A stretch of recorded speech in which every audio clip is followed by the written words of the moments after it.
Hello my dear friends, you're on the Military Summary channel, and today we will discuss the situation in Ukraine on the 28th of February of 2023. Today we have a lot of very interesting updates, so let's start. First we're going to start with the Kupiansk front line.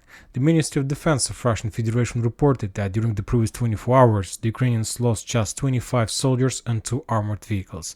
So as you can see, the front line is stable. Now let's move to the south, to the Liman front line. The Russians reported that during the previous 24 hours, as a result of heavy clashes on this front line, the Ukrainians lost 120 soldiers, 4 armored vehicles and 1 artillery system howitzer Akatsiya. As you can see, the Russians continue supporting offensive operation in Liman area, and furthermore, today we receive some updates that the Russians, as a result of offensive operation or as a result of defense offensive operation, managed to establish control over the hill, very important hills that located between Makeivka and the Balka-Zhuravka, this area, this one. The Russians update their map and they put an icon somewhere in the vicinity of Makeivka, but this icon, the placement of this icon is not correct, because if we take a look at the Institute of Study of War map, this is Makeivka, this is Plashanka, and there are just one area with the hills. This one, right, that located right on the southwest from Plashanka, these 3 hills, 251 meters, 204 meters and 221 meters. The Russians started offensive or clashes for these hills maybe a few months ago, months or maybe a few months ago, and just today they managed to push the Ukrainians back from this bridgehead and they managed to enter this territory. And this is very important hills, because if we take a look at the towns or the Ukrainian positions that located around these hills, when we're talking about Makeivka, as you can see, this town is located in the lowland. There is 177 meters to 162 meters. And when talking about the south, as you can see, Nevska is located also in the lowland, 163 meters, 134 meters. So yes, this is very important hills. These are very important hills, and the Russians reported that they established control now from this area. The Russians are able to control, or at least they have a better position in comparison with the Ukrainians. I believe that they have improved their intelligence in this area with those hills and so on, but without significant movement on the ground. Now let's talk about the Seversk front line. The Russians reported the Seversk is included into Donetsk front line. As you can see, there are no changes on the ground, there are no changes, there are no icons. We can say that this front line is stable as well. I believe that there are heavy clashes in the vicinity of Bilogorovka, but without any progress on the ground. We haven't received any updates about Sporno for the last 2 weeks or something like this. I believe that the Russians took a decision to change their focus. They have developed their bridgehead in the vicinity of Berestova, Bilogorovka. They pushed the Ukrainians back, and after that they stopped. The line between Veselaya, Razdolovka and Fyodorovka, for now the Russians still haven't managed to get closer to this area, but I believe that this is not the main thing they want to do right now, and the main focus in the main area the Russians are trying to develop and to achieve something is Donbass, and to be more precise is Bakhmut. When talking about the report of Ministry of Defense, they're saying that during the previous 24 hours the Ukrainians lost around 350 soldiers, 6 armored vehicles and 3 artillery systems, 1 D-20 howitzer and 2 D-30 howitzer.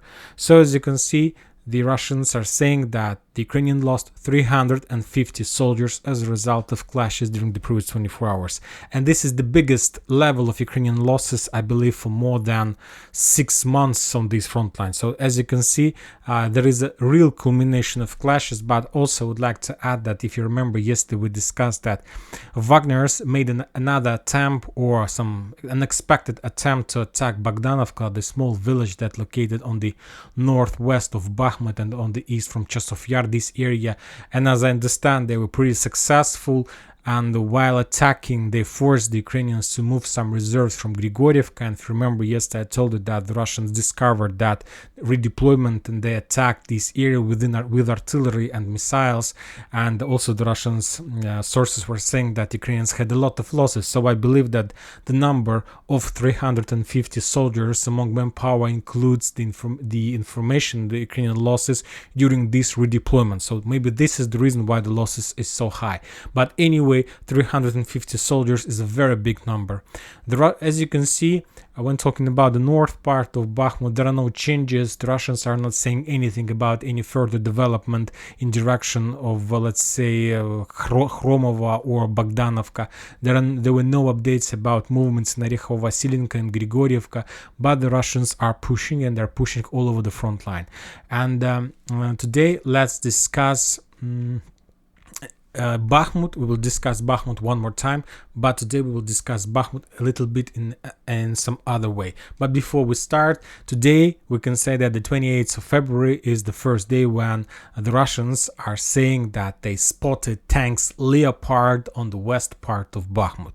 I can't tell you if it's true or whether it's true or not. Maybe it's some kind of speculation, or maybe it's some kind of way to increase the spirit of Russians, because anyway, I believe that everybody from Russian army wants to be the first one who destroyed the tank Leopard. And of course, if the Russians are able to destroy Leopard during the storm of Bakhmut, with this they will be able to increase the spirit of Russian army.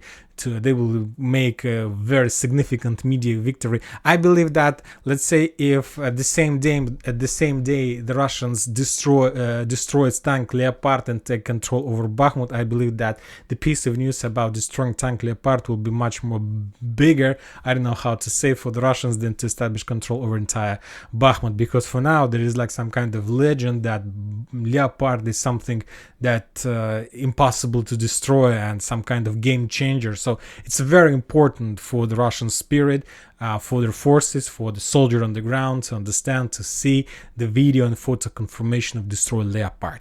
And the Ukrainians, I believe that they have almost prepared everything for this present for the Russians, and they were forced to start involving Leopards in battle for Bakhmut.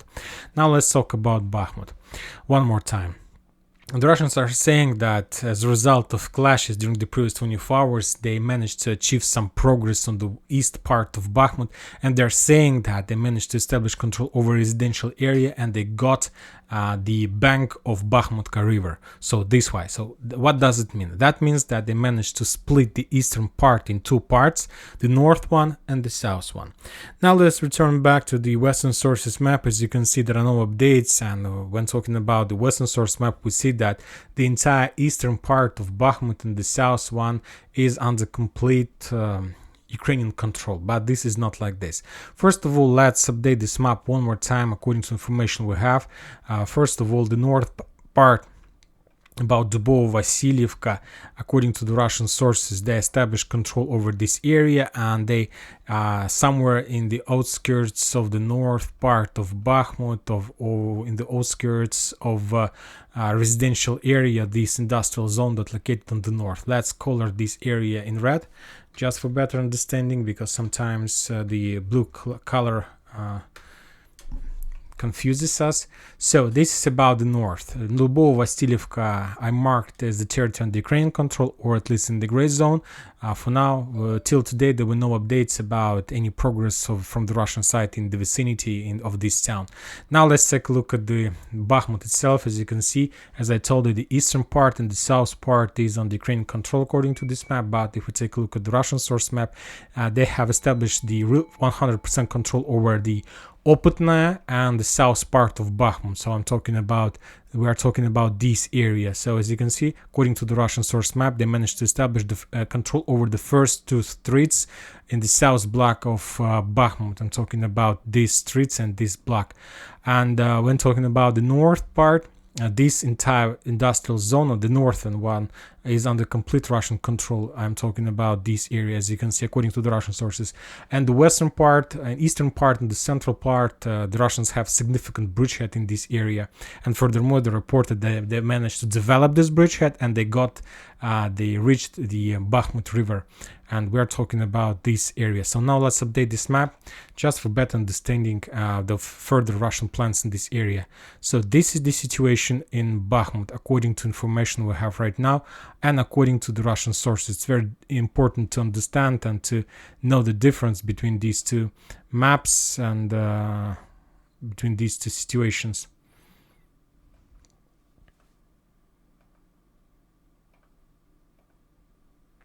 So this is the situation in Bakhmut, according to the Russian sources. Maybe it's some kind of speculation, but to tell the truth, I believe the Russian sources because they maybe sometimes they're speculating, but most of the time, and they shows the real information. And at least when talking about today, we see that Wagners have some progress in Bakhmut. They're attacking the Ukrainians all over the front line. Every single day we receive more and more updates about taking control over this or that block. So I believe that there's no reason not to believe the Russians when talking about Bakhmut. So let's update the color of this map, and this is the situation in Bakhmut right now. The eastern part is more than 50% of eastern part is under complete Russian control. Now we need to understand what is the next Russian steps and what they're able to do to establish control over entire Bakhmut. To tell the truth, I analyzed Bakhmut for many days, and I spent a lot of time to understand what the Russians are able to do. And to tell the truth, they don't have a lot of options. Of course, the Russians want to encircle Bakhmut and to force the Ukrainians to surrender. This is the best. This is the plan A that the Russians need to achieve, to develop. And now these days they're trying to do everything they can, but without purpose, to encircle Bakhmut without necessity to enter inside the Bakhmut. Because if the Russians entered Bakhmut, they will lose a lot of manpower. The Ukrainians are saying, and the Russians confirms, that there are not less than 3,000 soldiers of Ukrainian soldiers inside Bakhmut. So if there are 3,000 soldiers of Ukrainians, and if the Russians want to be successful, they need to have at least 10,000 soldiers from their side. And I don't think that the losses will be like 1-1 or something like this. I believe if the Russians want to get control, to storm the town with 3,000 soldiers, I believe that they will lose up to 6 or maybe more 7,000 of soldiers. And this a lot of this, up to 2 brigades, 2 storm brigades, 2 professional experienced storm brigade. And I believe that the Russians have a lot of things where they can use these brigades. So of course they need to reduce the losses, and they need to find a solution how to encircle Bakhmut without losing the manpower, and with encirclement and forcing the Ukrainians to step back. To do this, they need to so first, let's split Bakhmut into blocks and try to understand. And let's start from the north. When talking about north, there is first northern fortification area that starts on the west part of Bakhmut, in this residential area. It includes the industrial zone. It's something the Russians and Ukrainians are saying that it's small Azov style, and from the west this area is protected by the water reservoir. From the north, it's this front fortification area is protected by the river, and from the east this area is protected with the railroad. So let's create another zone in this area, another cloud, and try to say that this is the first defense area that Ukrainians have on the north. And if you ask me, I believe that this is the most fortified position of the Ukrainians in this area, and it's highly unlikely that the Russians will start storming this area. But the Russians are not planning to enter this area. Let's return back to the Russian sources map. You're gonna see that there is a residential area with the high buildings in this area, and we know that the Russians have a lot of problems with storming big buildings. For them, it is much more easier to reduce them to ruins and then to enter the ruined territory. And this is industrial zone, another story that the Russians don't like during the storm operation. There are a lot of underground levels of this area. This area the Ukrainians have already prepared fortification there, and there is also a river that split the Russian position with the Ukrainians, so it's not an easy job to storm this area. So I believe that it will be the last thing that the Russians will try to storm. But from the Ukrainian side, this is the best fortification from the north that stopped the Russians from further offensive operation from the north in direction to the central part of Bakhmut. But there is another block that located between these two areas, and I'm talking about the railroad station Malylshevska, this one. This block, including the forest that located on the, let's say, on the Russian side of this area, this one, This is the area that the Russians are able to establish control over, and let's color this area in green color as the area that is possible to take control. So we can say that the yellow territories, yellow bridgeheads, fortifications is the area that if the Russians want to take them, they will have significant or very high level of losses. And the green areas is the areas that the Russians are able to take control over with the normal level of losses, where let's say the ratio will be 1-to-1 or even sometimes 1-to-2 even in Russian favor. So this is the area that the Russians are able to take control over. And I believe that within the next few weeks of storming of Bakhmut, they will develop their offensive operation, they will short the front line, and they will block the Ukrainians on the north, and they will not allow them to send the Ukrainian commandos from this industrial zone in Russian flanks or in direction of Russian backs that can destroy and cut the Russian support lines. Now let's talk about the eastern part. We can split this area in many parts. The first one is this one, the north part, and this area on the west has the river, on the south the railroad, and on the west, on the east, the Russian positions. So west the river, south railroad, and on the east the Russian positions. I believe that the Russians are able to take control over this town within the next few weeks because there is nothing to take. It's very easy to take. There is small residential area, and without any there are no big buildings in this area. Let's take a look at this map. The only area that Russians has a problem with is in this industrial zone or meat plant. In this one, the Russians started clashes for this industrial zone maybe few weeks ago, and for now I don't think that they have problems to take control, but I believe that they don't want to spend energy, and they took a decision to use the stormtroopers on the north. And now, as soon as they I believe achieve the maximum they can on the north, I believe that they will send their some brigades, some parts to the south, to the east, and to shortening the front line and for optimizing the front line. So this is the area that the Russians are able to take within the next weeks, and I don't think that it's a big problem for the Russians. Now let's talk about the next part, and I'm talking about the area between the railroad and let's say and the river Bakhmut, and the Russian position on the south. I will color this area in yellow because this is the toughest position of Ukrainian side. The Russians were trying to storm this area since the beginning of storming of Bakhmut. If you remember, the first town that the Russians established control over was the street of Patrick Lumumba. This one, they made few attempts to storm this area, but all their attempts were defeated by the Ukrainians. And the thing is that there is a water reservoir or small lake and another residential area with the high buildings, and there are 9, 10, 11 floors buildings. So this is the highest place in this part of Bakhmut, and the Russians just after 2 or 3 months of clashes for Bakhmut, according to the Russian sources, they have completed the established control over this small block that located on the south of this central part. This one, just a few buildings, and to tell the truth, I'm not sure for 100% whether every single building is under Russian control or not. Furthermore, to do this, if you remember, maybe you saw maybe months ago, the Russian sources published a video of attacking of this area with the flamethrower system TOS M1. So all these buildings is completely reduced to ruins. And to move further, they need to destroy more and more such buildings. So of course, if the Russians don't have any other options, they will do this. But for now, this area is the last area that, according to my understanding of the situation, the Russians will make the attempt to take control over. Now let's talk about the south area, and this area is started goes along the river, then along the road, and then along the Russian positions.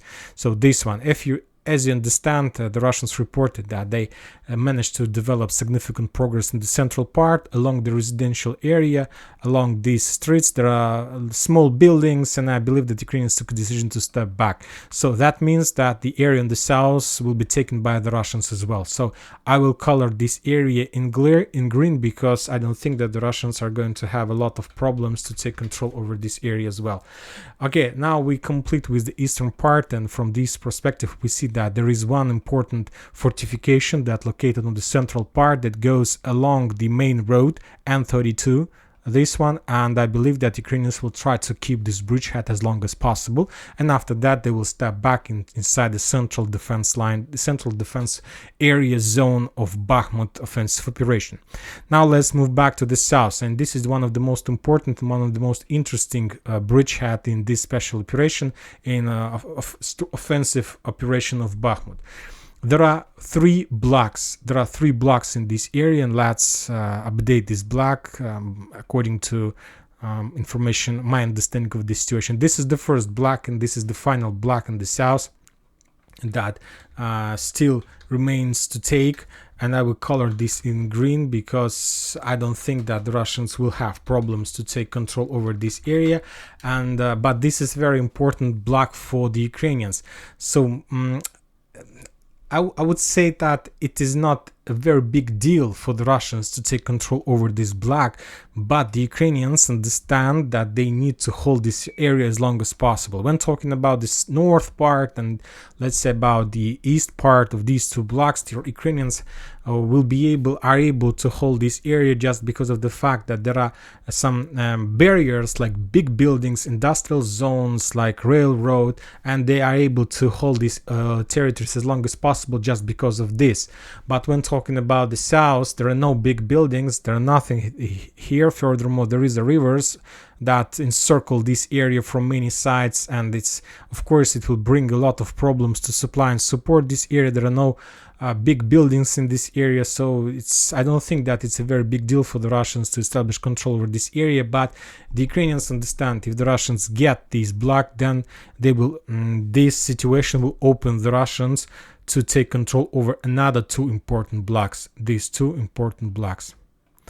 Also, both of them are the south blocks. This one and the second one is Budyonovka, the area that goes along the front line and ends on the big streets that split town in many parts.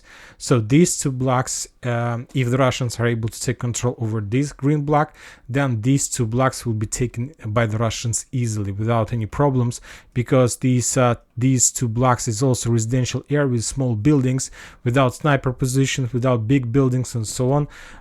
So it will be the same thing as to take these parts, so just the pressure, enough of infantry, enough of artillery attacks, and the Russians will be able to develop their bridgehead on the south significantly. So this is the reason the Ukrainians will try to hold this block as long as possible. So let's color this area in yellow, because the Ukrainians don't have any positions there, but they will try to send manpower as much as possible to hold this position, not to allow the Russians to move further to the south in these areas. And these two south areas I will color it in green because I don't think that the Russians are going to have problems to take control over these two blocks.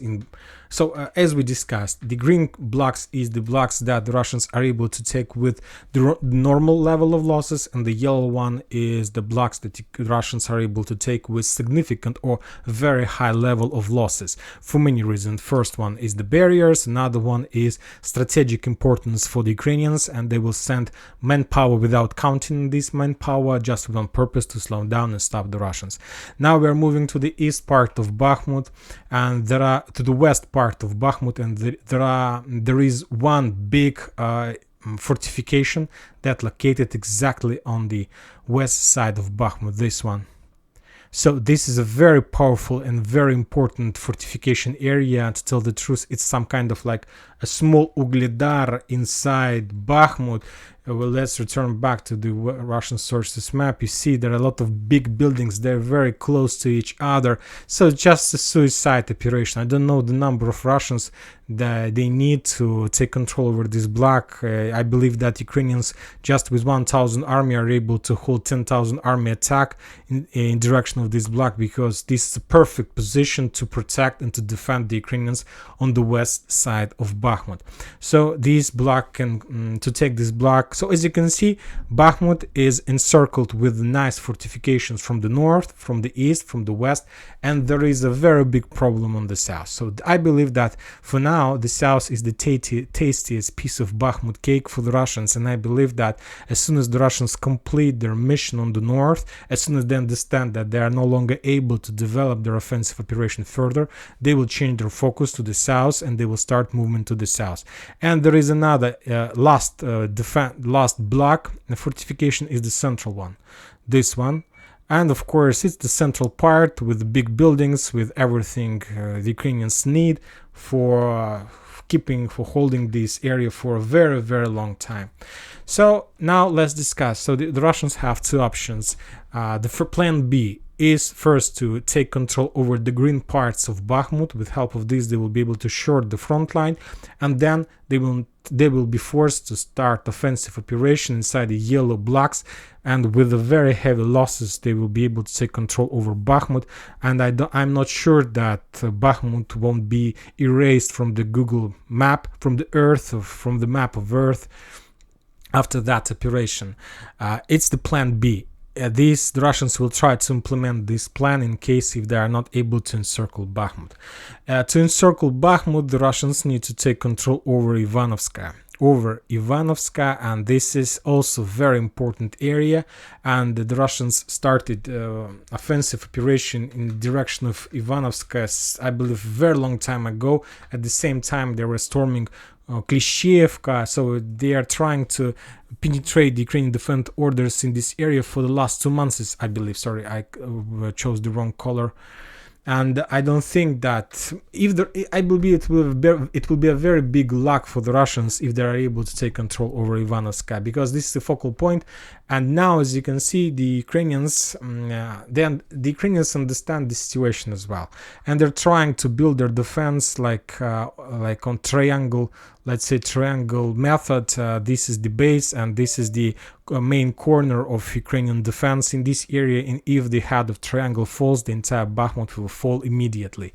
To do this, the Russians have few options to attack Ivanovska in front. They made few attempts to storm the south part of this area, but there is a fortification in the area. I believe that the Russians are able to take control over the southwest outskirts of this town, but without significant or powerful bridgehead that they're able to develop and to cut supplies. The only thing they can do is just make some panic among the Ukrainians inside the town, nothing more. So Ivanovska is very important, and they can attack this town from the south, and another direction is to attack Bogdanovka.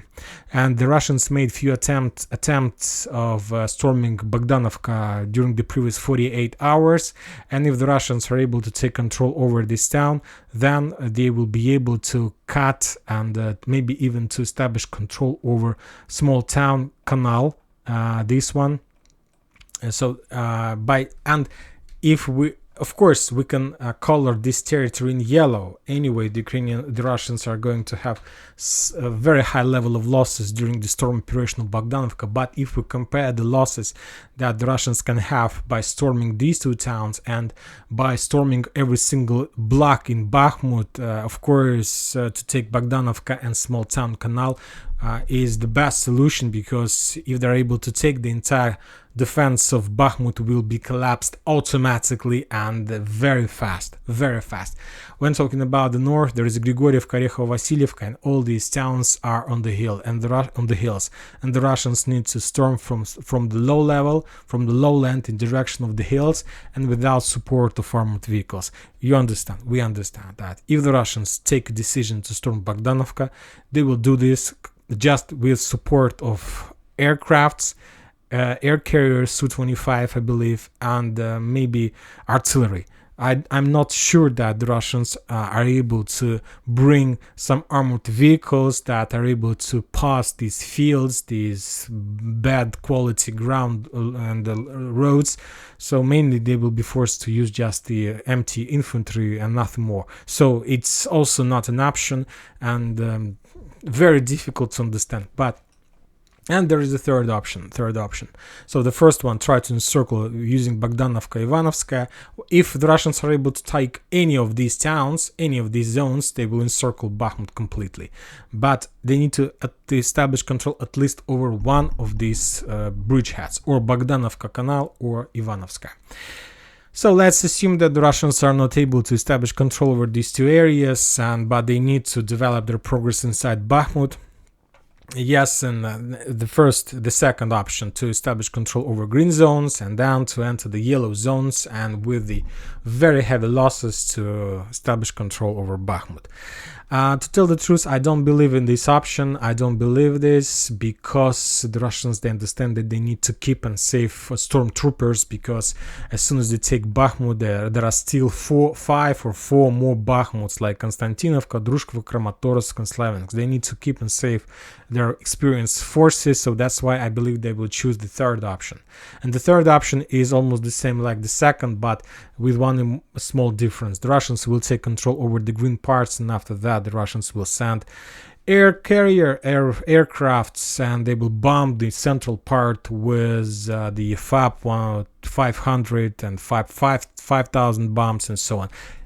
I don't see any other solution for the Russians. Or to encircle completely with Ivanovska, Bogdanovka Canal, or to bomb Bakhmut and reduce this town to ruins, just with one purpose and one goal: to save the manpower. At least at this stage of this storming operation, this is the most important: to save your own manpower and to reduce the enemy's manpower as much as possible. So this is about Bakhmut. Now let's move further than that. Let's move to Donetsk, the city of Donetsk. As you can see, the Ukrainians continue attacking and shelling this town. There were a few updates of losses among civilians. When talking about the bridgeheads around the town Peski, Marinka, there are no changes. The same situation in the south area as well. The Russians reported that during the previous 24 hours, the Ukraine lost just 45 soldiers and 5 armored vehicles. So as you can see, the Russians, I believe that they completely went into defense, and now they expect the Ukrainians' counteroffensive operation in this area, but I'm not sure that Ukrainians are going to do this. And when talking about Kherson area, when talking about Zaporozhye, the Russians report about destroying a few warehouses in this area and so on. And when talking about Kherson, the Russians reported that during the previous 24 hours, as a result of artillery duels, the Ukraine lost just the ammo depot in this area, nothing more. So this is about the situation on the ground. Now let's talk about some global events that took place during the previous 24 hours. If you know, today the Russians since morning reported about some unusual activity in their airspace. I'm talking about Ukrainians during the day sent a number of drones to the south in direction of Tuapse, in direction of a small town that located village Novy. Furthermore, the Ukrainians sent another drone in direction of Bryansk region, and another drone were shut down somewhere in Moscow region. Furthermore, the Russians during the day stopped any air movements in the airspace of St. Petersburg, that located very far from Ukraine. What did happen? The thing is that was a fake attacks, of course, from the Ukrainian side. They sent unqualified, low-quality drones in these directions, but that wasn't like something that Ukrainians just tried to do because they can, or something like this. The Ukrainians were testing the Russian air defense system. So the Ukrainians did almost the same thing as the Russians do every single time they attack Ukraine with missiles. First, the Russians sent drones, and the main thing that the Russians are doing by attacking Ukraine with drones is they're trying to spot and discover the Ukrainian air defense positions. As soon as they spot and discover Ukrainian air defense positions, then they attack these positions with missiles, and after that we can see the real wave of Russian attack on the territory of Ukraine when the Russians destroy the energy facilities, bases, in plants, industrial zones, and so on. So we can say that today the Ukrainians sent their first wave of drones. The main goal that wave was to discover the Russian air defense position. I believe that within the next 24 or maybe 12 hours, we need to expect another wave of Ukraine of attack with more drones, much more powerful drones, or even with missiles that Ukrainians were supplied from the Western countries in direction of the territory of Russian Federation. So we'll see, and the next 12 hours, I believe, will tell us and give us the answers to every question we have about the things that took place today on the territory of Russia that connected with drones and airspace and something like this. And that's it for today. Military Summary channel reminds you to condemn any violence in Ukraine. Thank you for your watching. Subscribe to my channel, put your like, join my Patreon, and have a good day. Bye bye.